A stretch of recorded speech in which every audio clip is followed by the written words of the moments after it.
Hello. With the current situation where we're going to be taking our lessons out of our classrooms and finding new ways of presenting material, very possibly, I was asked to make a quick video on how I make videos. I've been doing this for a number of years for a few different classes for different purposes. And in the process, I've actually learned quite a bit. And there was a bit of a learning curve when I first started, but I think that I have improved, and hopefully I can help some people not have to go through some of the same challenges that I went through. So, making a video lesson. There's a number of different ways you can do this. Some people film themselves writing on a piece of paper, and that works. That's not the way I chose to go. I chose to go through PowerPoint, and I generally use the record features of PowerPoint to record the lesson as well. I didn't start out that way. I actually started out with Screencastify, which is a Google app, which is what I'm using right now to record my screen as I'm making this. Um, there's a few different ways of doing it, even with PowerPoint. When I first started out using Honors Algebra 2, it was all PowerPoint. I had to create all the slides. There were tons of crossfades and fades and fades in, fades out. It was a fairly elaborate PowerPoint presentation. Um, but recently with calculus, I have this nice laptop with a stylus, and that makes it so much easier. It is pretty quick to set up a lesson, and then the teaching is just in real time. And one of the nice things about doing this is that when you're done, like if the lesson takes 20 minutes, you're done in 20 minutes. There's no editing afterwards or anything like that. It's a one solid take, assuming that you don't make any horrible mistakes and need to go back and fix them. Small mistakes, as happen in the classroom, are common enough, and you apologize profusely and fix the mistake. Big mistakes, or if the mistake is really early on in the presentation, sometimes it's worth it just to start over again. So let's take a look at what we're doing. Whenever we're making a video lesson this way, there are a few steps that we want to take. First, we create the framework of the lesson. That's what are we putting into these slides? Definitions, the problem starts, um, things like that. Second, we're going to record the lesson. This is where the stylus comes in handy. This is where we work out the problems. If you're not using a stylus, you kind of have to work out the problems with slides, and that's what takes a lot of time. Um, and then we're going to save the lesson as a video, then upload the lesson to YouTube. There's a couple reasons why we put it to YouTube instead of just saving it as a file and attaching the file. One is that depending on the file type and the device that the people are using, they may or may not be able to play it. Everyone can play YouTube stuff, and there is a whole team of people there dedicated to keeping your videos up and running. Also, when we go to share the lesson, you can link YouTube into Google Classroom, which is what I'm going to use to share my lessons. There are other ways. You could put them on websites and things like that, but Google Classroom is a pretty easy way of doing it. So let's get started making a lesson. When you first open PowerPoint, you're going to get a slide kind of like this. Now, when I've been doing my lessons, it's been the whole topics, whole chapters, whole curricula. And so I always start out, we're going to do chapter, I don't know, 3, section 4, solving equations with multiple steps. I may or may not stick to that, but that's what I'm going to say now. I usually change my color. I put it in Spartan red just because it's my slide and I can do that. Another thing I like doing is this is a very, very boring page. If you're expecting them to be watching something at home and learning, you're going to have to make it at least a little bit entertaining. At least that's how I feel. But boring pages are kind of blah anyway. So I usually put a background of some sort. Sometimes I'll graph something and put it in the background. Sometimes I'll use a picture. Sometimes I'll make an equation. But whatever it is, it's going to usually end up as an image. So a picture, let's insert a picture. I have conic sections. It doesn't match with the topic we're doing, but that's okay. Oh, it's in front. We're going to send it backwards a couple, so it's in the back. We're going to enlarge it so that it's not just this tiny little thing. It actually looks kind of like a background. And there we go. We have our title page. Now, if you're doing multiple things for the same chapter, I would save this. That way you can start out here, you change the section number, you've got your background ready to go. Save it as a chapter 3 template, and then move on. So now we're going to add a new slide. So new slides, I usually just start with blank slides because I like being able to have the control. This is where we might put our definition, might put topics like, all right, now we're going to learn how to do equations with variables on both sides. How do you want to set up your lesson? And then I'm not going to put a topic, I'm just going to put an equation. Because I'm telling you right now, we're going to solve an equation with variables on both sides. So we can insert the equations are under symbols here, do an equation, and let's have 3x minus 2 equals 5x plus 8. Now, this is all happening before your before you're presenting. Like, this is not part of the presentation itself, but I'm going to put it there, and then animations, I'm going to have it fade in. We're not going to have it starting out there. And let's get another equation while we're at it. So let's insert a second example.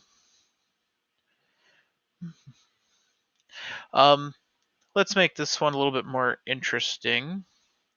Let's technically it'll be an equation with stuff on both sides, but let's go 3 to the x plus 2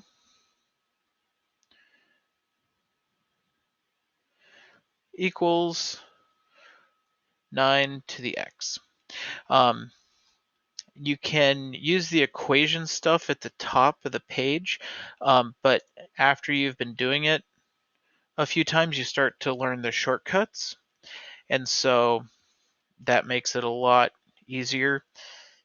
You have the little self-alignment things. This equation, I think I ended up typing it before the equation actually started because it does not look like an equation. Being that it's just a linear equation, it doesn't make a difference, but I wouldn't have been able to put exponents in it like I did the second one. And so from there I have plenty of room here. Oh, we need to set this one to fade in, otherwise we're going to be in for a surprise here. Animations, fade in. Oh, there's some effect options too. If we go back to this one, let's fade this guy in, and then effect options, let's go by paragraph. And so now each click will pull up a separate step. I didn't bother doing that before because I'm not presenting the slideshow at this point. So we have this, we can add another page if we had more examples. What's nice about this is that a word problem, you can put the word problem on here. You type it up, you can cut and paste, but it can be up there. I know that definitions, theorems, me being lazy, and lazy is just an efficient way of saying efficient, but me being lazy, I tend not to write the whole thing up on the board. Sometimes I'll paraphrase, sometimes I'll abbreviate, but here it's like, oh, just fade it in, and we have the whole problem, the whole definition, the whole theorem on the board, and you can talk about it. So we could add more pages and put more stuff, but I don't think we need to do that for the demo. So let's look to see how we record it now. So we're going to go to slideshow, and we're going to record the slideshow.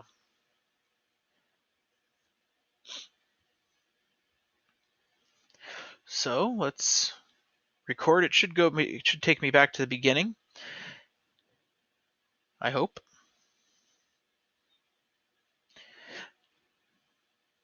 It did not. That's okay. Hey, we made a mistake recording. Look at that. Stop. We can go to this X right here, and we can clear the recordings on all the slides. You can clear it on the current slide. I've had that. I made a big mistake about 20 minutes in. It's like, oh, geez. I cleared it on the current slide, and I started from there, and it actually worked out okay. So let's go back to the making the lesson video. So it starts, hey, now we can start talking, and it's recording my voice. It can record my stylus if I'm writing in something that's not white. So it'll record that. It'll record all of this stuff. Over here, remember, this is where we made that fade. So ways of creating the lesson video: create the framework, record the lesson. Now, when you're recording the lesson, there's a few things that I've learned. One, I'm wearing a headset right now. That's because as I do this, I'm not staring directly at my computer the whole time. I look around, but I turn my voice away from the microphone. I found that was problematic. That might not happen with you, but I know with me, I'm moving around a lot, and the microphone is not. So I have a headset so that my microphone is moving around with me. Now the microphone's right in front of me. One of the things I found when I first started is I would speak to the microphone that's right in front of me, and I was talking kind of like this because the microphone's not very far away. But that didn't work out too far. You have to speak to the room. Even though there's nobody there, it's really a weird feeling. Like, I do this in my office. I'm sitting in the room right now talking to myself for as long as this video lasts.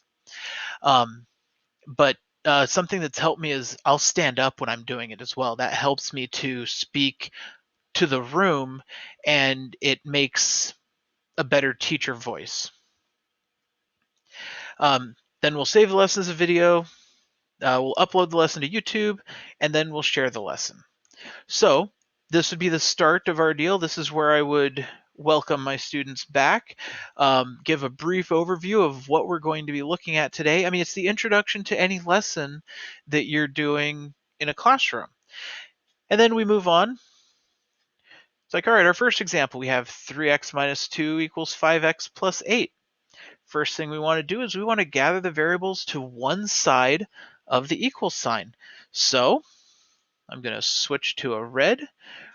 I'm going to subtract 3x. I'm going to move them to the right.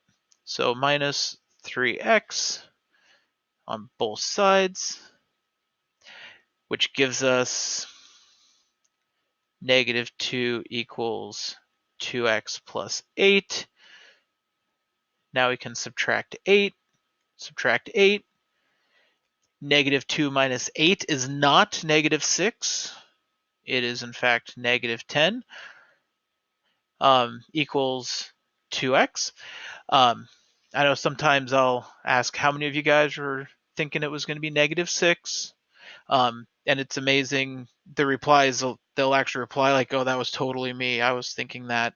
But just trying to catch some of those common mistakes that we see, but really, really anticipating it because you can't count on them being right in front of you to make the mistake. It causes you to think about this in a whole new level. Now we're going to divide by 2, and then negative 5 equals x. So there's our answer. We can plug it back in, we can figure it out, check our answer, things like that. Ready for the next problem. It's like, all right, here's this problem. This is a lot like the last problem. It's not a lot like the last problem, but in a real lesson, it would be very similar to the last problem. Hey, why don't you guys go ahead and pause your video and try this one out? Then when you're ready, play your video again, and we can go through it together.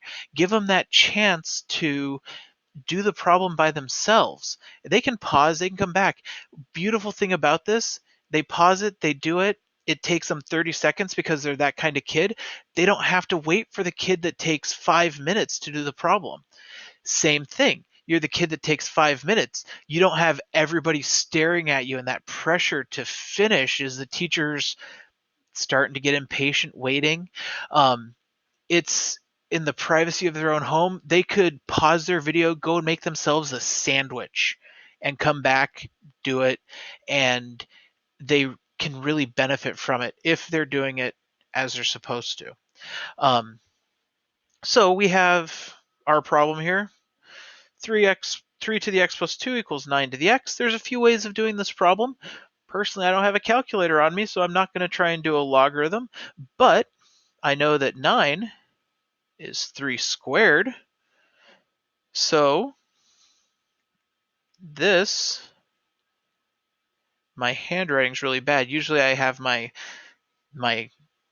laptop changed into tablet view so I have a good solid foundation, but it's not because of all the other stuff I'm doing for this particular video. So 3x plus 2 equals 3 to the x plus 2 equals 3 to the 2x, which means x plus 2 has to equal 2x. Oh, hey, look, we do have an equation with variables on both sides. Let's subtract our x to get 2 equals x. And sure enough, 3 to the 4th equals 9 squared. So we have our video here. We move. Oh, it's the end of the slideshow. It stopped recording. So we can exit out of here. And now look, my slides it has the writing on it. In fact, it has the audio as well. So we can go up to File, and we can export it. We're going to create a video. The full HD, sure, why not? Create video. And this can take a little while to do, but you create the video, you save it to wherever it is you're going to save it. I'm not going to because my computer's not quite that quick, and I think that it would really bog it down for a little while. But you'd save it, and then it's in there now. We upload it to YouTube. So uploading to YouTube, you can drag and drop the video right in there. You can open up a folder.